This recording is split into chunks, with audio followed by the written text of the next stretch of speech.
The first ghetto, Jewish ghetto in the world, was in Venice, and we're entering the new ghetto, which was rebuilt after it had been moved from an island.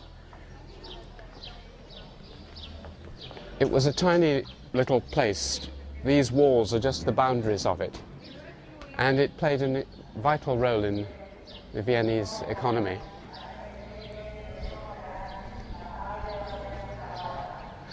One might wonder why in Venice they should have the ghetto for the first time.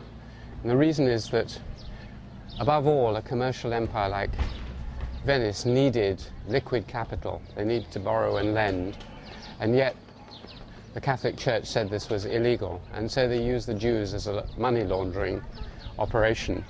And they weren't prepared to let the Jews mingle in with the population, so they put them on an island outside in the lagoon first, and then on this tiny little thing. Ideology and striving to establish a new order in Europe, the Germans separated the Jews from the population by establishing ghettos. The ghettos were usually in a poor neighborhood. Jewish families who had lived in their homes for decades had to find shelter in extremely crowded areas in which they were forced to live behind walls, fences, or barbed wire. Isolated and cut off from their livelihoods, the Jews suffered greatly from starvation, from disease, and from impoverishment.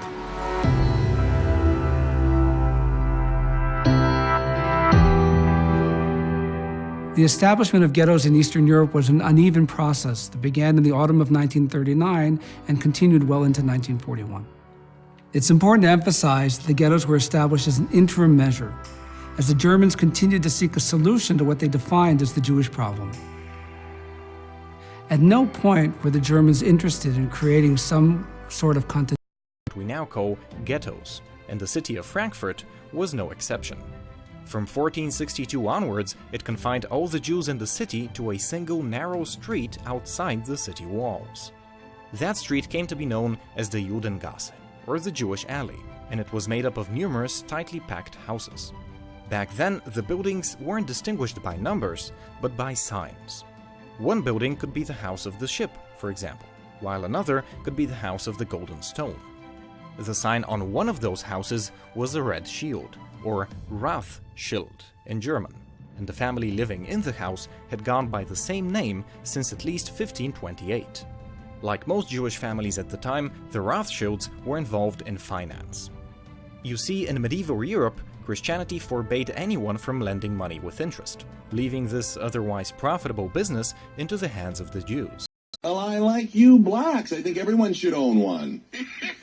Well, now, what I mean to say is, I have many friends who are Jewish. No, really, how many? Well, 3 or 4. I wouldn't call that many. They're very nice people. They're educated and good at business. Yeah, John, I don't know how to break this to you, but you never got into the B'nai B'rith. I mean, you're black. Don't you know how Jews feel about blacks? They hate you. They see you schwarzes on the street, they cross to the other side. I mean, you know those slums in South Dallas where the rats eat little babies for breakfast? Jews own those slums. What do you mean I love Jews? Are you some kind of Uncle Tom or something? Well, what the heck you know about Uncle Tom? I think brotherhood I is the don't foundation care what you think. No one does. You want to know why? Because you're trying to kiss the master's butt, that's why. You call me up, you try and get deep with me how much you love Jews. You're lying. You hate them. You hate me. Admit it. I don't kiss nobody's butt. Sure you do. You kiss my butt. You're kissing it right now. If you weren't, you'd hang up on me.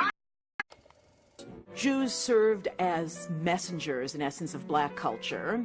They took it, they consumed it, they integrated it into their own cultural repertoire, and then introduced it to white America that was essentially willing to listen to Jews and to partake of what Jews had